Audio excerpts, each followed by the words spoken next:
panibagong araw, panibagong vlog na naman tayo at panibagong pagluluto na naman.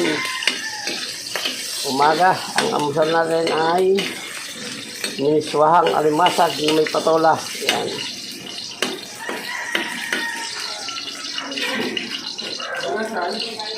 Ayan. Igisa mo natin guys, sama natin yung sili para medyo magalit na konti.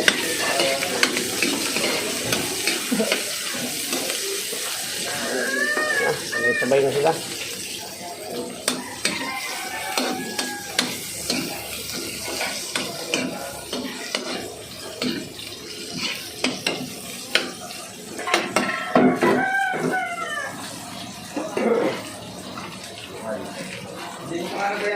Okay, ito guys ang ating alimasag.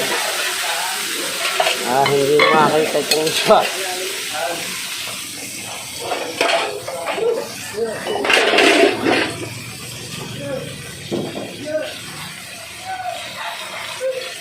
Nalagyan natin ng asin.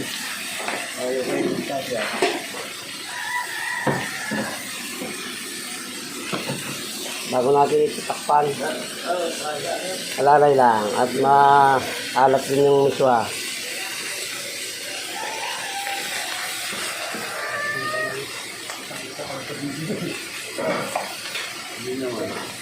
Ayan na.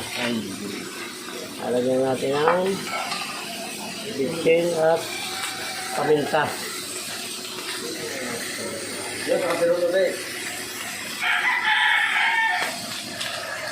Yun, tatakpan natin guys. Wala na. Yun guys, sasabaw na natin.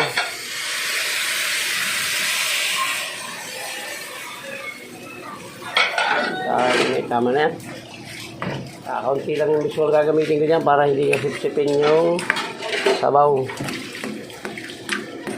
Yan, takpan natin rin. Kaya natin. Ayun o, kumukulo na. Lalagay na natin yung ating patola. Yan kaya hindi ko na dinagdagan na masyado ang sabaw. Magsasabaw din ito, yung patolang ito.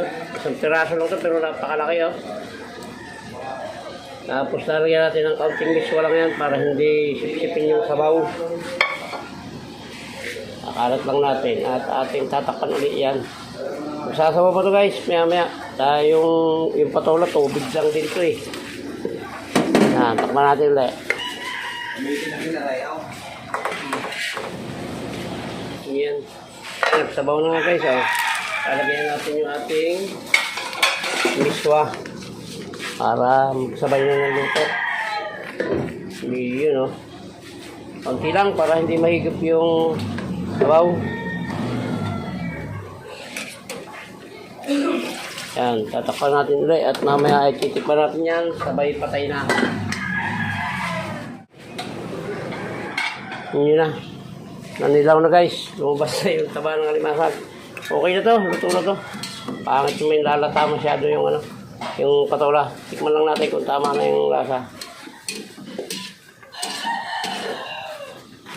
Yan, okay na. Matabang lang ng kaunti. Pero pwede na yan guys. Yan, maraming salamat sa inyo sa pagsama hanggang sa dulo ng vlog na ito ng pagluto ng miniswahang alimasag na may patola. Ayan, hanggang dito lang po. At babay na po. Mabuhay po kayo at mabuhay tayong lahat. Salamat po. I love you all.